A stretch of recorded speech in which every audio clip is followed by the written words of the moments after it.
Hey, happy sewers! We're back. Sorry, it's been a while. Been very busy doing a whole bunch of other stuff. So I'm still working on that pet rag quilt for a friend of mine.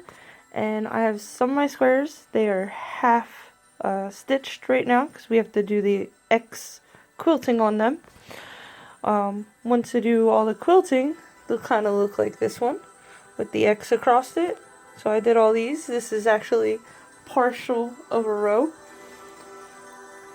Now I do a color coding in graph software, and that's kind of what it's going to look like. So each color represents a different fabric.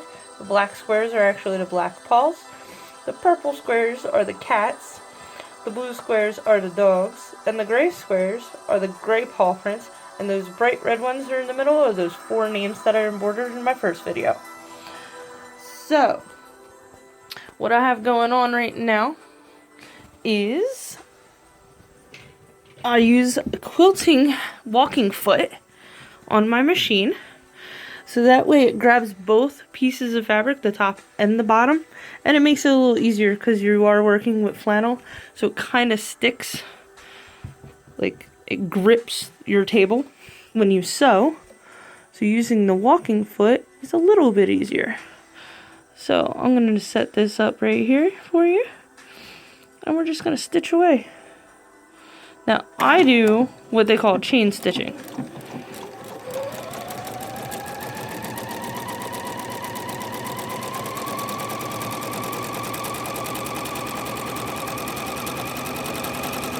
And what chain stitching means is that I go from one square, from the corner to corner, as if that's the side direction I'm going in, if I'm piecing, right into the next one.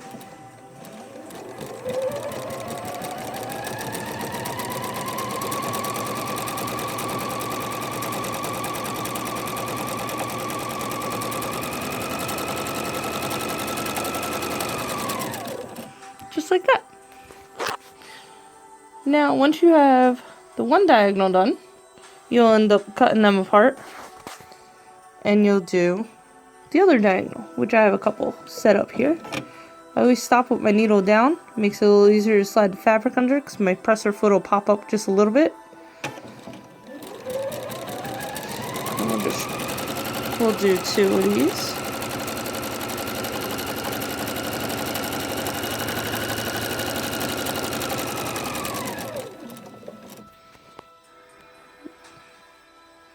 And grab one more over here.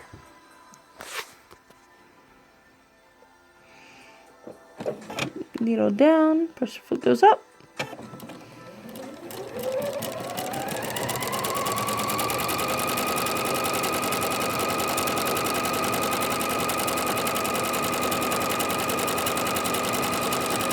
And I'm using gray on the top and a red in the bobbin, so that way it kind of goes with the plaid in the back. Now I have this cool gadget. It's called the Cutting Gizmo. Find it at thegypsyquilter.com. That's right. Shout out to them. This gizmo cuts. See, check it out. Yoink. Yoink. It's got a blade up in there. And you just put your threads over top. Like that. Pull down. And it cuts it for you.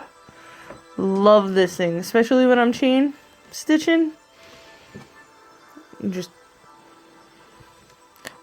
doing it two-handed. It goes a little faster, but I'm working one-handed. I have to get me a GoPro or something for these videos here.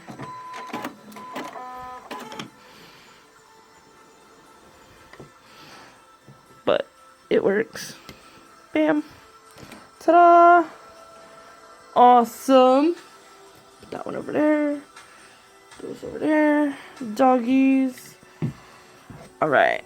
So once you get all your squares that you need quilted, and then you figure out your pattern, which I showed you mine, just right there. Pretty cool. So unlike normal quilting, you usually put your right sides together and stitch with rag quilts, you want your seam allowance on the front of your quilt. I know, it sounds crazy, but it's not. It actually looks awesome.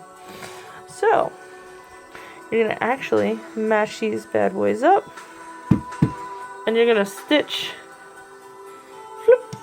on the right side of your fabric.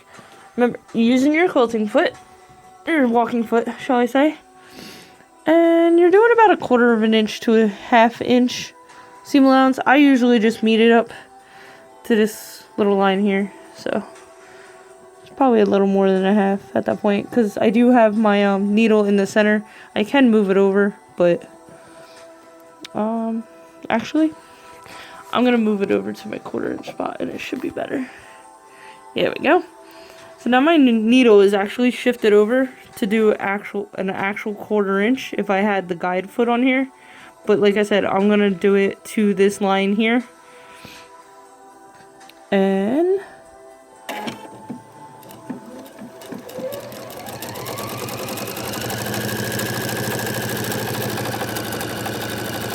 so once you have all your squares done and you know your exact pattern that you're doing, you can actually chain stitch all these guys too. So now I'm gonna come over here, I'll grab the next two, and we'll stitch these guys together.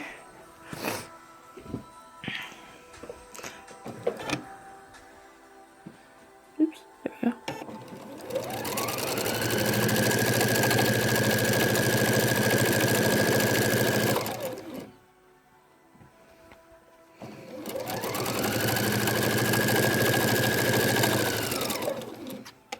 So I'll cut these two first.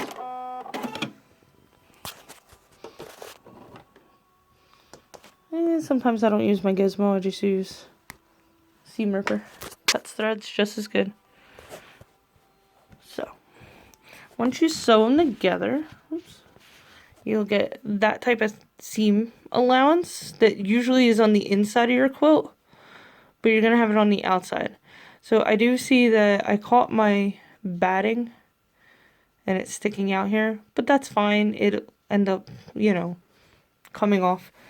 Because it's not, it's kind of showing in this one, but not that bad. So, but once you get all your squares done, and you start piecing your rows together, once you get your rows together, I usually do the whole quilt, because you're going to end up with your seam allowance going this way as well, along the sides. So you'll end up with this seam allowance all the way around.